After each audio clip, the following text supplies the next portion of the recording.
Is it time to send your PlayStation Plus subscription off to pasture? Or are you going to stick with it? Anyways, I talked about this topic the other day when we were talking about the new games coming for PlayStation Plus this month. And that there is a severe lack, because this is a contentious talking point, of content that's coming to the PlayStation Plus and the increase of the cost of PlayStation Plus. Is it worth it? Is it not worth it? Today, Game Rant, which never talks negatively about any kind of subscription service, whether it's PlayStation Plus or Xbox Game Pass, actually released an article talking negatively about PlayStation Plus and comparing it to Game Pass. So let's talk about this. And we have a couple talking points that we're really going to touch on when you're talking the difference between PlayStation Plus and Game Pass. Let's go. PlayStation Plus. Bad day came at the absolute worst time. Bro, they've had quite a few bad days. It's not just one, homie. Let's keep going. PlayStation Plus Extra and Premium have had a rough time, while Xbox Game Pass is on fire.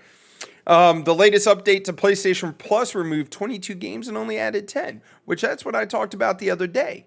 They removed 22 games, only added 10. They're going to talk about it in this article. 2 of those games, Batman Arkham Knight, and the other one is Grand Theft Auto 5. And the 10 they added were not bangers by any means. A lot of them are games I've never even heard of. Anyways, PlayStation Plus has only received a couple day one games released recently, where Game Pass Ultimate has featured multiple critically acclaimed titles. That's the biggest difference between PlayStation Plus and, Game Pass. The extra and premium tiers of PlayStation Plus recently suffered a massive blow when it came at a time when its competition, Xbox Game Pass, is on the hottest streak of its existence. PlayStation Plus is split into 3 distinct tiers, which, when it comes to PlayStation Plus, I mean, don't get me wrong, Game Pass has multiple tiers as well. But PlayStation Plus, 3 tiers split, like one only offers like online game, one offers the PlayStation 5 and PS4, and then it's very convoluted unless you're looking at the chart, if that makes sense. PlayStation Plus Essentials is the classic version of the service, securing users access to online multiplayer and a selection of free games every month. The extra tier is more like Xbox Game Pass, and it is rotating selection of games that subscribers only have access to for a limited time. Premium is the extension of Extra, coming with everything the lower tiers have to offer, in addition to exclusive classic games from PlayStation 1, 2, PSP, and PS3 era. I have the Premium, and I only do that because guys, listen to this. Do not renew your PlayStation Plus subscription, right, until around like Black Friday. Usually about 2 weeks or a week before Black Friday, they usually run a massive deal where PlayStation Plus is actually like between 40 and 50% off. So when the premium tier costs like I think when I bought it last year, it was like $150. I only spent like $80. So I think it's like 40% off.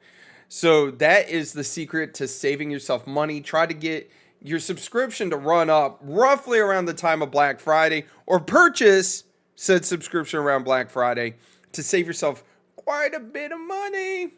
Anyways, where Xbox Game Pass has multiple day one games every month. It's rare for PlayStation Plus and Premiums to have day one releases on their own. So, I believe I've talked about this in the past. When it comes to subscription services, Netflix, Hulu, fill in the blank, right? We're talking about movies and TV shows right now. It's cheaper technically for them in the long run to have exclusive content. That's why Netflix has been cranking out content after content, whether it's good or whether it's bad. On top of that, they usually only do like 3, maybe 4 seasons of a series, which you may love. Why? Because once they hit that threshold, usually they have enough for syndication, which I believe is like between 60 and 70 episodes. And 2, the price for the actors goes up, especially if it's a popular series. Where when it comes to the gaming market, Xbox is doing it kind of right. Microsoft and Xbox. Now, granted, Xbox as a console is basically dead. But their Game Pass is very smart due to the fact that they're utilizing first-party titles to developers that they own to make these games. Dark World, Doom Dark World, or Dark Ages, whatever, the newest one that came out this month. They already spent the money to make it. Why not include it in Game Pass to attempt to drive those numbers up? Whether you subscribe for 1, 2, 3, 4 months, they're banking on the fact that you, as a consumer, you're so busy, you are playing a game, the game that you want, which is the new Doom game, that you forget to cancel your subscription. That is the ultimate idea that Microsoft has, is they're hoping that you forget to cancel your subscription. And even in the days that one game has been shared between the services on more than one occasion, like what happened with the recent day one release of Blue Prince. Blue Prince is is currently one of the highest rated games of the year, so it was certainly a big gift for both Game Pass and PlayStation Plus. And that's another thing is the cost of licensing and basically putting it on their subscription service is another thing they're looking at. But while PlayStation Plus Extra and Premium only got Blue Prince and another episode of poorly received Lost Records, Bloom, and Rage as their day one games in April 2025, Xbox Game Pass features the acclaimed puzzler alongside the likes of the Game of the Year contender Claire Obscure, Expedition 33, and Oblivion Remastered Shadow dropped on the same day. That's April. We're not even talking about May yet. And if you take a look here, I pulled it up. These are the games that came out in May. So, of course, you got Doom Dark Ages. You got Revenge of the Savage Planet. You got Dragon Ball Xenoverse 2. You got Teenage Mutant Ninja Turtle games for the younger guys. Like Modern Warfare 2 Remastered. There's quite a few of these games that are massive games that a lot of people are going to play. And especially Doom the Dark Ages, which guess what? Is a day one release. That is a AAA title that dropped day one on Game Pass. Why? Because Microsoft owns Bethesda. You can't tell me that's not really, in my opinion, that's definitely worth it, especially if you're going to subscribe for 1 month and then cancel it. Don't forget to cancel, unless you're planning on keeping it.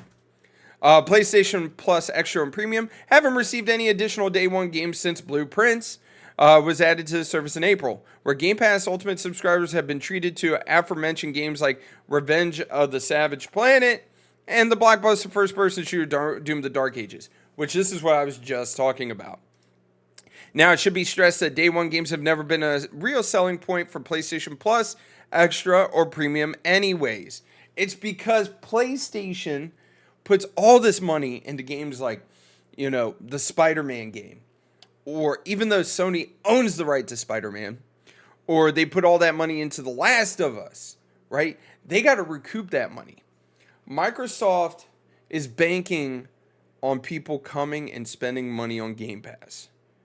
And it's kind of a risky move, but when you think of it, me as a consumer, let's say Call of Duty is a perfect example. If I subscribe to Game Pass for 3 months, there's $60, maybe even $75 right there I've put towards Microsoft, which is the cost of Call of Duty game, basically. But I also have access to all those other games. So when I break it down for myself, as long as I'm playing 1, potentially 2 games a month off of Game Pass, whether it's new or whether it's old, I get my money's worth out of it. And Microsoft's happy because they're allowing you to play said game day one. Where Sony's looking at it like this, excuse me, they much rather have you go and spend your money on Spider-Man, Last of Us, or what have you, so they could recoup the money and potentially one day put it on Game Pass. What's insane to me, I don't even think God of War Ragnarok, which has been out now, I think 4 years or 5, hasn't even hit PlayStation Plus yet. Correct me if I'm wrong down in the comment section. PlayStation gamers sign up for the extra and premium tiers to get access to a large library of PS4 and PS5 games, and in the case of premium, old school games with the added bells and whistles. That is the only reason why I'm a premium tier member, is because I play a lot of older games.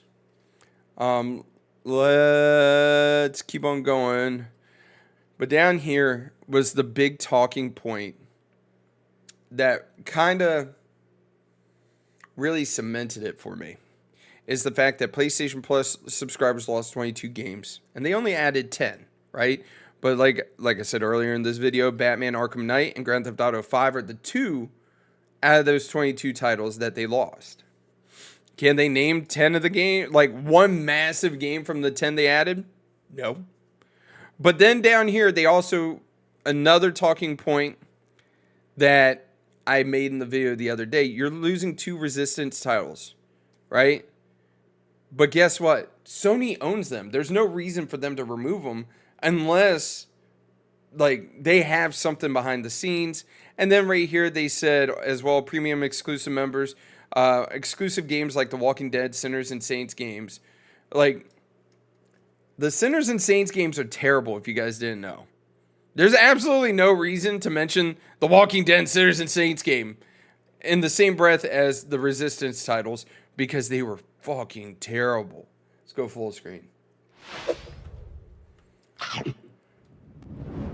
Me personally, if you're looking for value when it comes to subscription services, as of right now, Game Pass is looking like a much better option, because you get the day one games, especially first party day one games.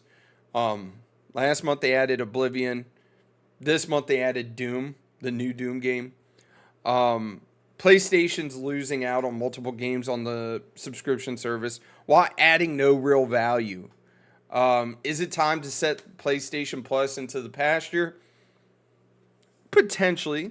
But me personally, I'm not going to do that just yet, because like I said, my recommendation to you guys, wait until Black Friday, around Thanksgiving, usually a week or two before then, it goes on like 40% off or 50% off. So if you get the entire year for $80, $90, it's definitely worth it. But if you're going to pay $100 plus, nah, man, ain't really worth it. Save your money, go to Game Pass, whether it's on the PC or whether it's on your Xbox. You have 2 different platforms you can play Game Pass on, where PlayStation only offers it on the PlayStation 5. Anyways, you guys, y'all take it easy. Have a great and wonderful day. I want to hear your thoughts down in the comments section below. Let me know what you're thinking. Anyways, y'all, take it easy, and I'll catch you tomorrow.